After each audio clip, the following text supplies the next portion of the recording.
Retina Rounds Podcast 24. Career trajectories rarely follow a linear path. As new opportunities arise, pivoting professionally or adding on new responsibilities takes courage and requires careful consideration. In today's podcast, Retina Rounds is thrilled to welcome an academic and industry leader in our field, Dr. Caroline Baumal.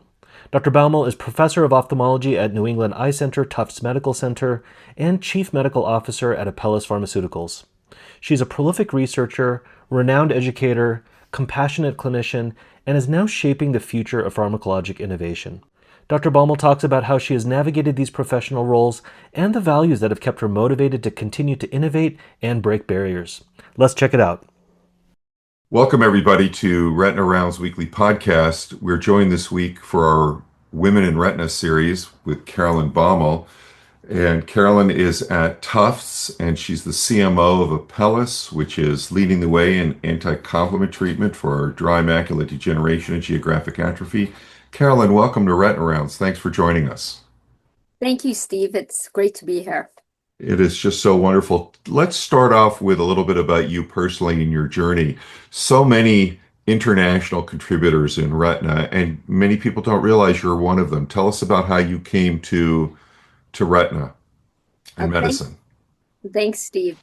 So, yes, I'm originally from Toronto, Canada, and that is where I did my medical school, my ophthalmology residency. Before that, I did undergraduate in biochemistry at McGill University.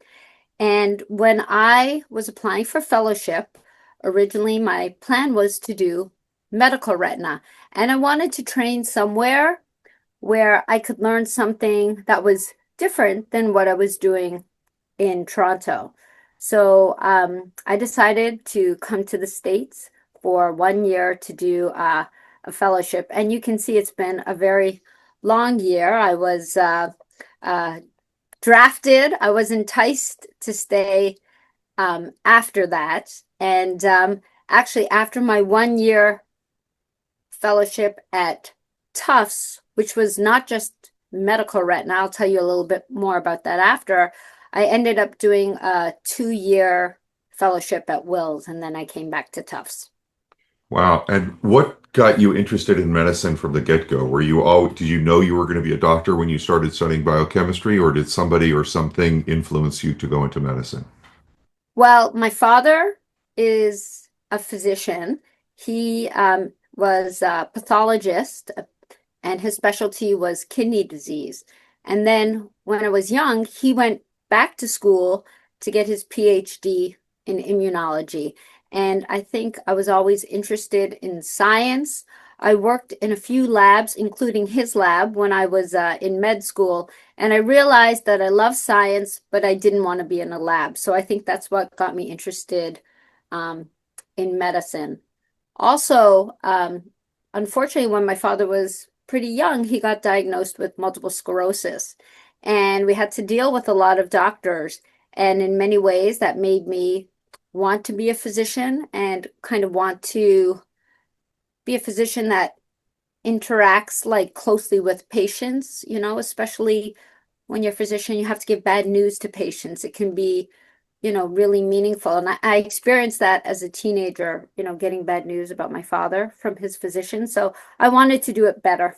That was really my goal. Carolyn, that answers my next question because you're so compassionate, you're so connected to patients, and you and I have had lots of conversations over the years about the satisfaction that comes from that relationship and providing the trust and the love and the compassion, empathy really that's necessary to really improve the patient's journey. And it doesn't surprise me at all to learn that you had a personal experience with medicine and it was positive, but you even wanted to improve even on that. And so as you train fellows and residents over the decades in Boston, how have you personally been able to communicate and emphasize the importance of forming that relationship, besides just role modeling it, which I know is super important and you do anyway? Well, I think we are so fortunate to do retina. But patients, when they come to see us, these are the sort of things I tell the fellows, like every patient that comes to see us, especially the first time, the one thing in their mind is, am I going blind? Even the patients that come in, they just have a single floater. We think that, oh, it's just a floater, it's nothing. But every patient who comes to see a retina specialist, what we do is so foreign to most patients and even other specialties in medicine. So I just try to have fellows understand that, like, we really have to listen to patients, especially the first time. And, it's hard. I think as retina physicians, we're in a tough place. We are in a system that needs us to see a lot of patients efficiently, but yet there's a lot of people that need certain things from us. So, I've had this conversation with some of my patients, especially patients who, need to have a lot. Like, I say, like, let's go through everything this time, and maybe next time it will be a little bit faster, right? Because it's hard to give everything to every patient every time you see them. So it's just good to know what their underlying fears are. Sometimes I call patients at night. I did a lot of ROP, for example. I just called a patient's family this morning just to make sure they knew when their follow-up was. And if you have patients, especially long-term patients, they really appreciate having a phone call once in a while, or especially if they didn't understand something when they came in. So going the extra mile on personal communication, and I hear you telling your fellows to listen and to act on what they hear. That's so critical. And that's why you've got this incredible tree of fellows that you've participated in training, and it's amazing. A lot of us have the good fortune of doing fellowships at centers where something new and exciting and disruptive is coming forward. And you are a prime example of that.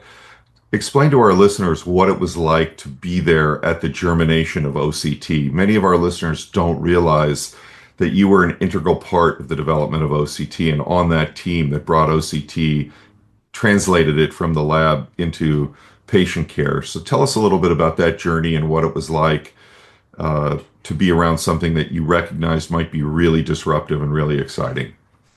Sure. So, originally the reason I chose to do medical retina at Tufts was because it was really groundbreaking at that time with regards to research on retinal manifestations of AIDS. Jay Duker was a big part of that. We actually did the trials for the CMV, the implant that went into the eye for that. And so that was something I was really interested in, that I wanted to, like, my plan was originally to go back to Toronto. And when I Sorry for interrupting. Most young retina specialists don't know what a scourge CMV retinitis was and how many patients just overwhelmed centers with the number of detachments, the number of patients with infectious retinitis, and how hard it was to treat, and what a breakthrough the pharmacokinetics and local delivery of the antiviral agents were. So it's not a surprise that that was exciting to you. Right. And that's right. It was called the ganciclovir implant.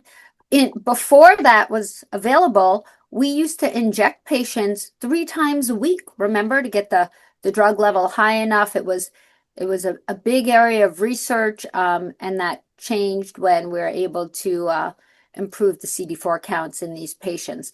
But that's originally why I came to work with Jay on that. And there were many other people in the country that were very involved in that. So I came to Tufts and I got here, and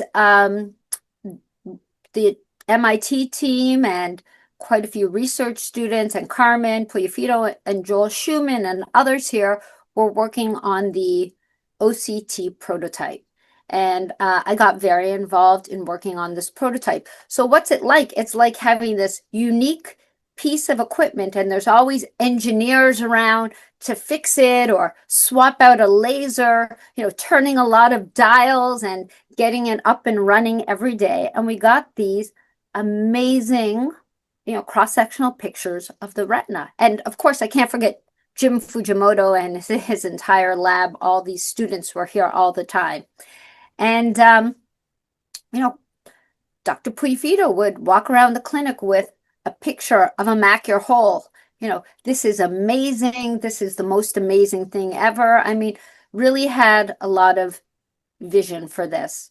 And OCT was originally, touted to be a way to get a retinal like quality imaging biopsy of the eye where you could see pathologic details without having to do a pathology sample. And it was a great time. It was ups and downs, frustrations, and successes that go back and forth. There was research teams, people were writing papers, and it really, continued my interest in retina. Also kind of made me want to do that, combined with the gancyclovir implant, made me change my trajectory from just doing medical retina and lasers to also wanting to do surgery. Well, it's no surprise. The intersection of invention, innovation, disruption, where it's going to have a huge impact, and you can tell immediately that this is so different, is super exciting. I've been really lucky to help with the development of some imaging projects like the ultra wide angle Optos and the RetCam for kids, and these imaging projects where the engineers are around and you're tweaking it and getting rid of the artifacts or making sure that it's reliable or getting the color just right and the depth of focus and so on is just so exciting. But it also speaks to something else, which I want to just ask you about. Boston is such a unique hub of innovation and invention. Just to amplify a little bit about what it's like to have an MIT lab come over and work in the clinic. I mean, what a treat. Oh, it was amazing to have these.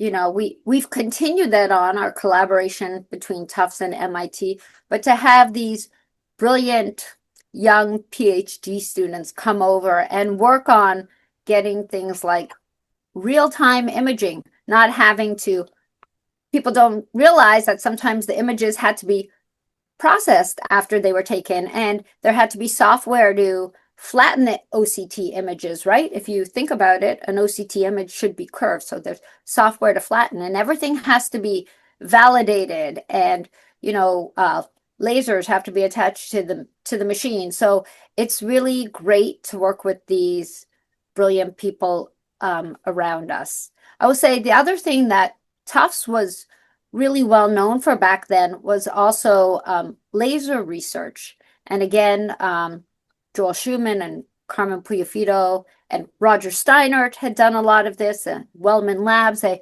really spearheaded a lot of this. And we don't see that as much nowadays because many of the things we used to treat with laser were replaced with anti-VEGF.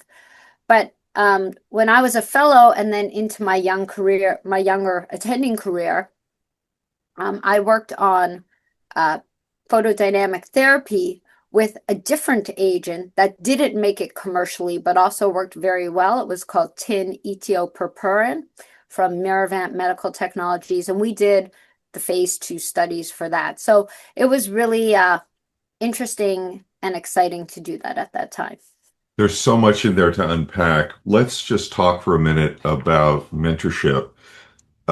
Your mentors are many, but one that I'm gravitating to is Jay Duker. Tell me what it was like to work with Jay in the early days. I love Jay and have nothing but admiration and wonderment when I look at his career trajectory. So tell us what it was like to work with Jay and why that was so special. Yeah, I mean, I've worked with Jay since, I don't want to say, but let's say almost 30 years. And he's really the reason I came here. I was at the International Congress of Ophthalmology in Toronto when I was maybe a second year resident. And I happened to go to a luncheon about HIV. And there were a lot of other people there. I remember Janet Davis was there, other people that were involved in HIV retinopathy research. And Jay just stood up and, he's so insightful and gave a very, brilliant answer about something. And I just said, this is the person I want to work with. So I encourage, med students and residents and fellows out there to go to these things sometimes. I mean, it was very random that I went to this luncheon, and then I went up to Jay Duker after. Not, I was pretty shy back then, actually, but I just went up and I said, do you offer a fellowship? I would love to come work with you. And that's really helped me in my career elsewhere, just kind of seeing someone give a talk and maybe going up to them after or emailing them or learning about their research and then reaching out to them. So I think Jay and I have been collaborators over the last 30 years. He also went to industry, and I have gone now. I work in industry. I'm also still seeing patients at Tufts and still doing surgery, which is why I'm in my scrubs today. And but I think we've had very similar pathways throughout the decades. So Jay's principled approach and stepwise approach and ability to think clearly and incisively about whatever problem he's focused on has really characterized his career, and that's clearly rubbed off on you. You're very similar that way. If there was one feature about working with Jay, what would you say it is the maybe the most influential feature? My guess is that it's going to be encouragement because I think Jay divests his own ego and wants to see everybody succeed. But what do you think it is? Well, I think the best thing about Jay, and I miss it now because his office used to be beside me, is that he has three boys and I have three boys. And he was very insightful on how to raise boys. Of course, encouraging and smart, and we think very similarly about cases, but it is that personal connection also that we had, like able to help me understand family things. I mean, that is navigating those things can be very difficult when you're a busy retina surgeon, and navigating through that, he was very, very helpful, especially as we're both in the three boy club. And everything else, of course, being a practical retina person, understanding what's right for the patient. When do you stop? Very hard thing to know. When do you stop? When do you say, I can't help this? I need you to see another colleague. This is, might be a better place for you. So Jay was always my second opinion person, and I think I was always his second opinion person too. We really, understood each other in that way. You're super fortunate. And let me ask you a tough question, which is, how did you, speaking of navigating, tell us how you navigated the invariable barriers that came with being a woman in medicine? Absolutely. I mean, well, when I look around now at a meeting, it's amazing. There's so many females at meetings. We've had so many female fellows as well. But when I was a fellow myself, there were less women in retina. It was a very surgical specialty. There were probably less women in ophthalmology. And I have a classic picture of myself. I showed it when I got the VBS Mentorship Award. I have a picture of myself, and I'm with the whole staff of New England Eye Center. It's me and like 25 men, and we all have a cigar. So it's a classic picture from back then. I think that it's always helpful to look for mentors amongst the people that you train with. There were just less women overall in retina back then, but there were certainly some amazing women, Julia Haller and Susan Bressler and Judy Kim and Jenny Lim were just a little bit older than myself, Maria Barakal, but there were just less of us out there. So I think taking that away, I try to be a mentor for the younger women that come through our department, or anyone, whether it's part of ASRS Women in Retina. But there's no perfect formula for everyone. My advice to young women is, do everything you can to get as much help as you can. If you have to navigate family things, whether that's living with family or getting, assistance in the home, and your life will change. So my life has changed. Now my kids are going to college, and I'm able to spend more time, focused on research. When they were young tweens, I think that was the busiest time for me, actually, with doing stuff for them. And you can't be everywhere at once, so you have to decide what's important for you. So the work-life balance and family and are obviously the priority, but as you were coming up, how did you navigate barriers when I think you probably had to do more than your male colleagues to be recognized, and you probably had to do more, you had to achieve more, and you probably felt internally, I mean, I'm asking you, did you feel internally that you had to be at 125% all the time? Because Carolyn, I look at you and you are Superwoman, and so you're mother of three, accomplished academician, now you're a titan of industry. We'll come to that, but in your own internal dialogue or your own personal philosophy, can you share what was the secret? Was it just work harder than everybody else? Was it do better than everybody else? How did you find the strength to get up when you got knocked down? Invariably, you did, and I'm sure, without knowing the details, that some of that had to do with misogyny. It had to have. Well, I will say that I rarely took things personally, and I'm a believer that, you know, people sometimes say things they don't mean, or maybe they come out wrong. I really don't take things personally that other people say.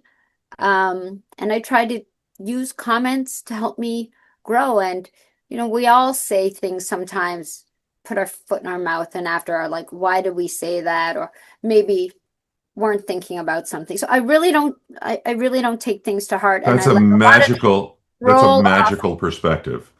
That's a Yes. magical perspective because really what you did is you, instead of taking offense, you just took it as an opportunity to grow. That's right. I mean, most people want to be nice and want to get along. And sometimes people just say things, they don't know how you're feeling, or might be a bad day. You might take it the wrong way. It goes all ways. So I really let everything slide off me. I mean, especially when I was a fellow, I really didn't take things to heart. I just wanted to operate like I see most fellows. And then I would say I always, thought, you know, look better, work harder, be smarter. Like, really, if I was going to speak on the podium, I made sure that I tried to read everything about that topic before I got on the podium. It was really important to me to be an expert in anything I was working on. Ah, that's genius. So, Carolyn, let's talk a little bit about the transition from academia into industry because a lot of people are interested in that, and resources in academia have been shrinking a little bit, and resources in industry have been going up a little bit, and one can hook onto a spectacular technology that may make a real impact on society, and so there's a lot of motivation to swap over to industry, and you had some mentors that did that. You mentioned Jay moved over, Elias Rochelle spent a lot of time working with industry, Mike Goldstein in your department spent a lot of time in industry. So there's some really great really great academicians, clinicians, surgeons who have transitioned and kept a foot in both worlds and then either moved all the way over or managed to continue to straddle. What motivated you? And I know you had a lot of opportunity and worked a lot with industry before you took a position with Apellis. So talk to me about what got you excited about dipping your toe into industry and then stepping over. Well, I had done a lot of work with Apellis before I joined there. I had originally presented on some renal mediated drusen in a patient. I had done a case report with David Lally, um, and that's how I got to know Apellis. And then I was an investigator in their phase 3 studies.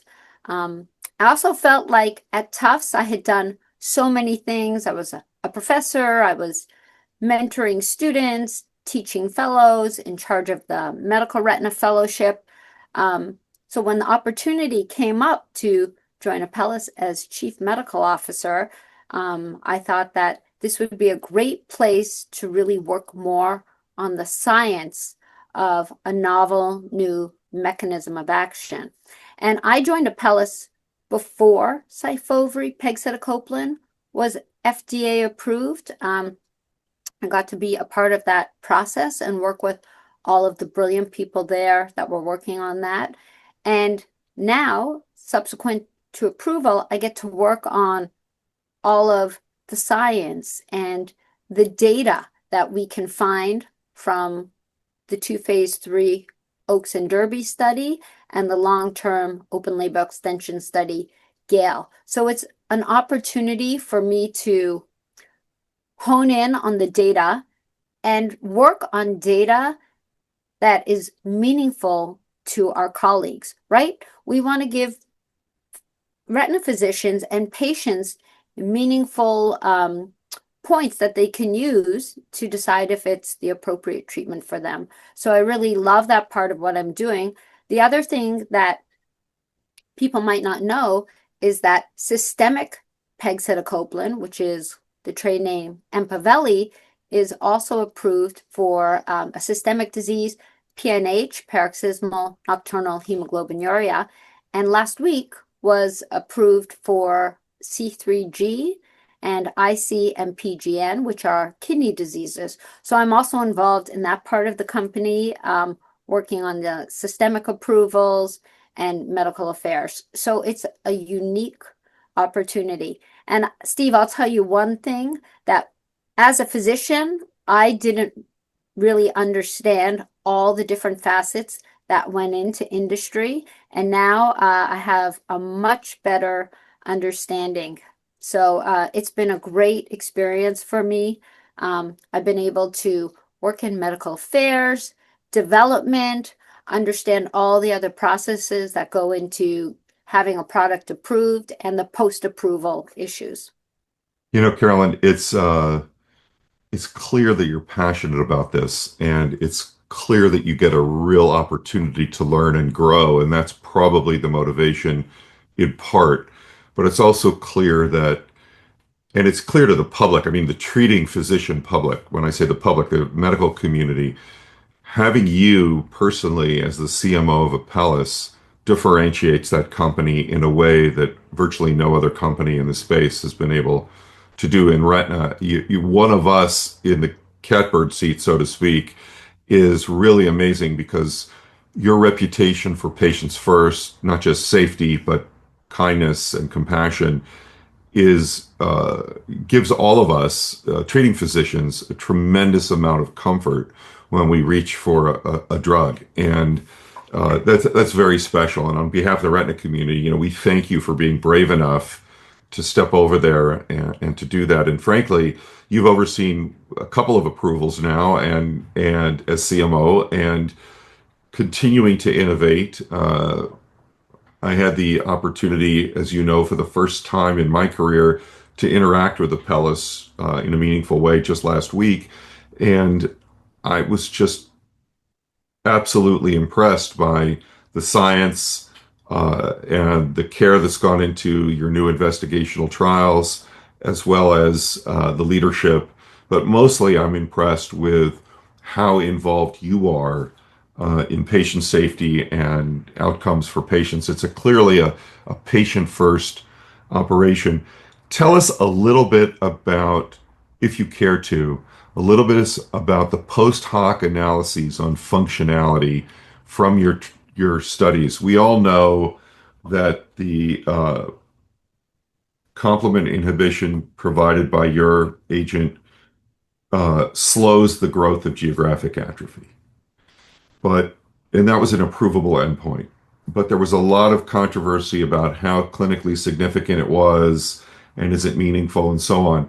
But if we just leave those approvable endpoints to the side, what have you learned about the transition zone? What can you tell us about the effects of your drug on the viable retina that's maybe compromised but not gone? Because I think for me that was really eye-opening. Right. So, we can start this answer by just saying GA is a little bit harder than wet AMD. And I like to think of it like wet AMD neovascular AMD, whatever you want to call it, is an acute disease, right? Retina's thickened, we inject with an anti-VEGF that improves, and the treatments are temporary, that comes back and we have a different sort of tempo. Geographic atrophy, it's a different disease. It's chronic, and these treatments are disease modifying, right? They modify the rate of growth, which is what actually we do in many other systemic diseases.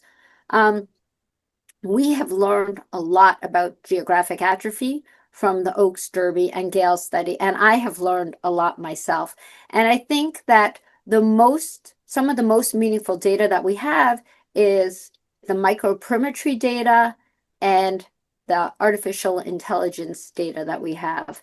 And what we did show on microperimetry was that treatment with pegcetacoplan reduced loss at the junctional zone of retina tissue and of photoreceptors. And this was confirmed looking at these regions with artificial intelligence.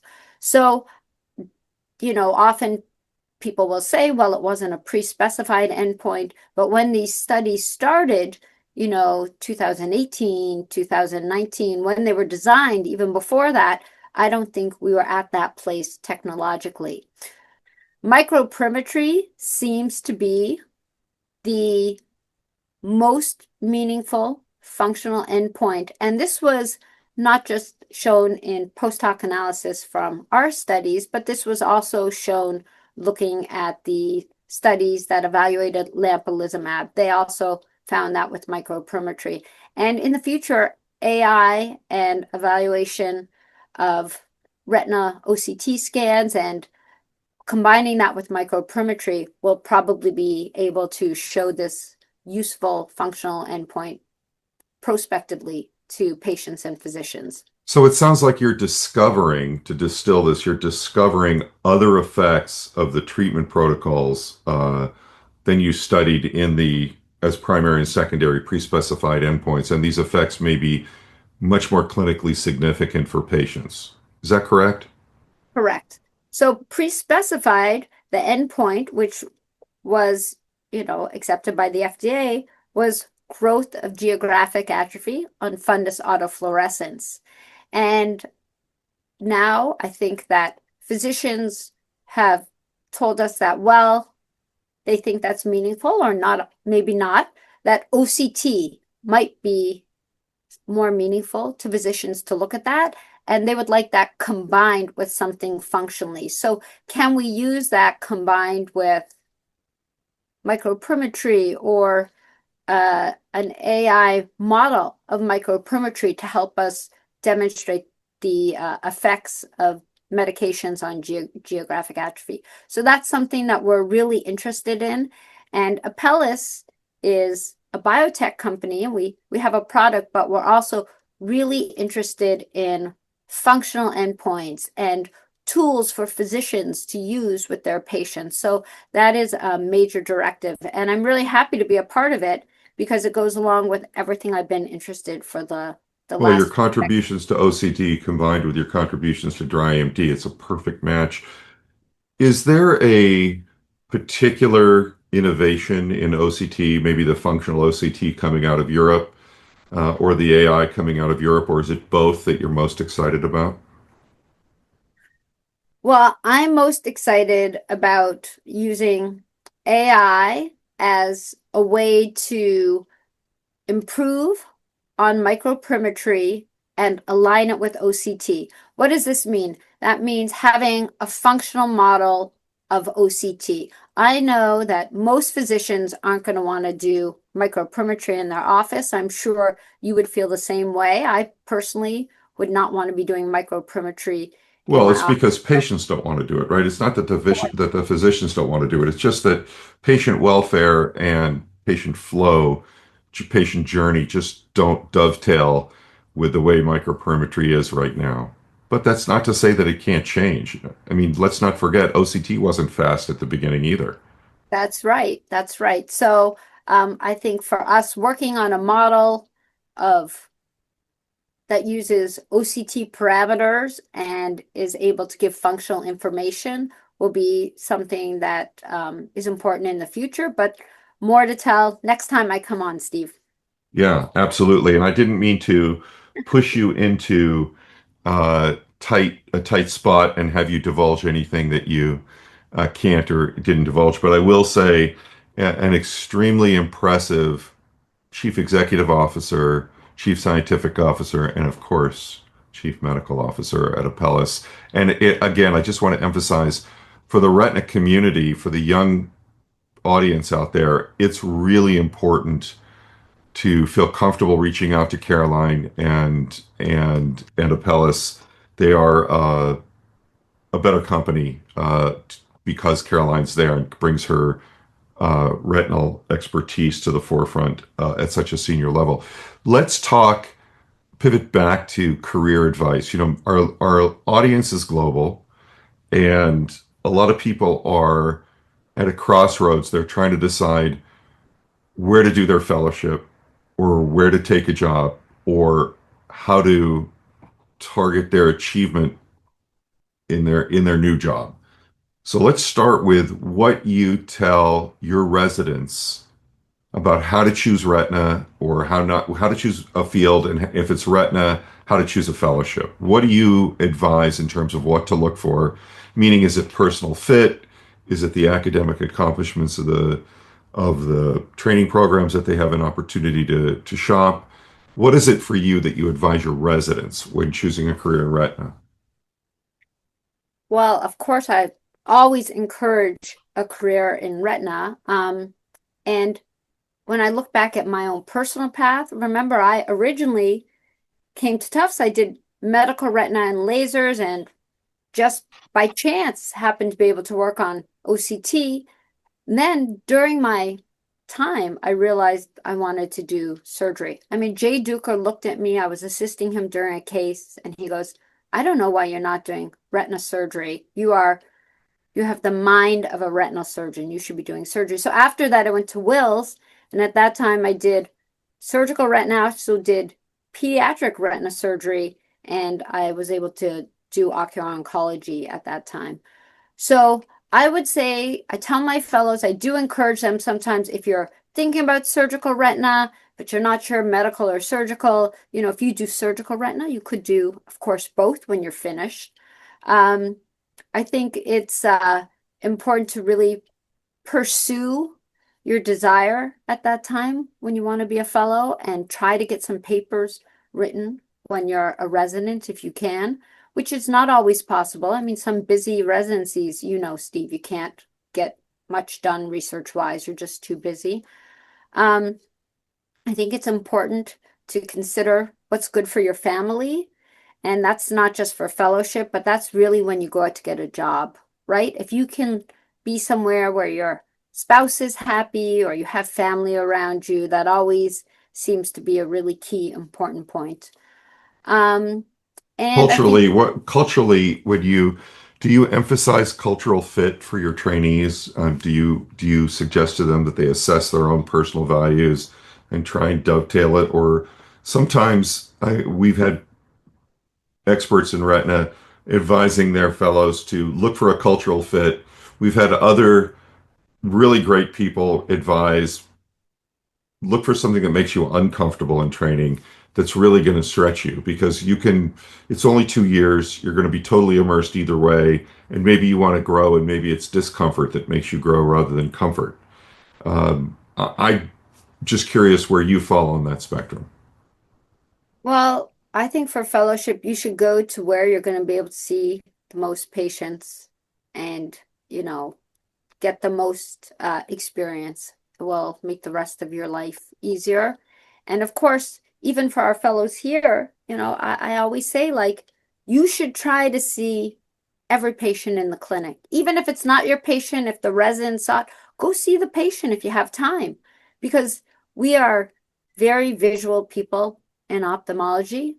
And if you see something once, you will not forget it.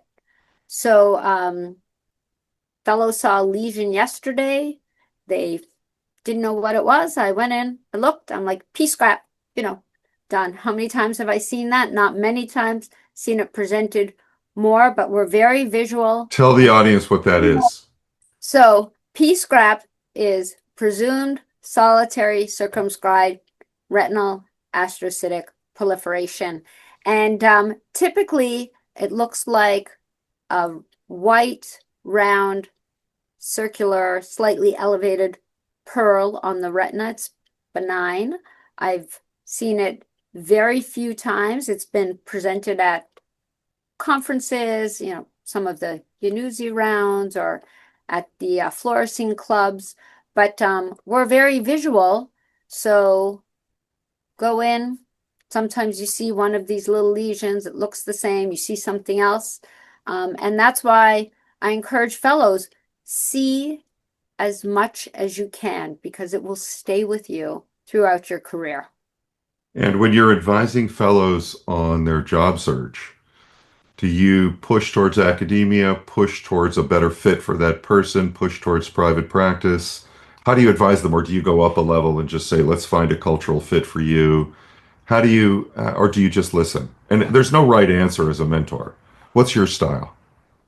My style is I listen. I've seen from previous fellows that if they have a spouse or family, that really ends up being in many ways the most important consideration for happiness.